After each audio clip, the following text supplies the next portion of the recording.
এমনি নাহিদ হাসান আপনি লিখেছেন, অমুসলিমদের ভালো কাজের প্রশংসা করা যাবে কি?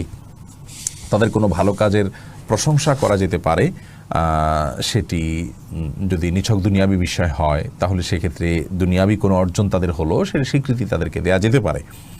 তবে তাদের ভালো কাজ বলতে যদি আপনার ধরুন তারা এমন কোনো ভালো কাজ করেছে যে ভালো কাজের জন্য আখিরাতে তারা সওয়াব পেতে পারে বা আল্লাহর কাছে বিনিময় পেতে পারে, এই রকম দৃষ্টিকোণ থেকে যদি প্রশংসা করা হয় সেটা তো অবশ্যই গর্হিত এবং অন্যায় এবং ভুল। কারণ যে ঈমান আনেনি আল্লাহর প্রতি তার হিসেবের খাতাই খোলেনি, অতএব তার আখিরাতের কাজের কিভাবে, আখিরাতের সওয়াব সে কীভাবে অর্জন করবে? হ্যাঁ, দুনিয়াতে কোনো একটা কিছু সে করেছে, কাজটা সে ভালো করেছে, এটা স্বীকৃতি তার প্রাপ্য, এটি দেয়াতে কোনো অসুবিধা নেই। মাল্লাম ইয়াশকুরিন নাস লাম ইয়াশকুরিল্লাহ, মানুষের কৃতজ্ঞতা আদায় না করলে আল্লাহর কৃতজ্ঞতা সে আদায় করে না। এখানে মানুষ শব্দ আল্লাহ তার হাদিসে ব্যবহার করেছেন নবী করিম সাল্লাল্লাহু আলাইহি ওয়াসাল্লাম, যার কারণে মুসলিম অমুসলিম সকলকে মানুষ শব্দটি শামিল করে। বিধায় অমুসলিমেরও কোনো অর্জন থাকলে সেটার স্বীকৃতি দেওয়া যেতে পারে, প্রশংসা করা যেতে পারে, কিন্তু এ প্রশংসা যেন আতিশয্য না থাকে, মাত্রা জ্ঞান যেন হারিয়ে না ফেলি আমরা।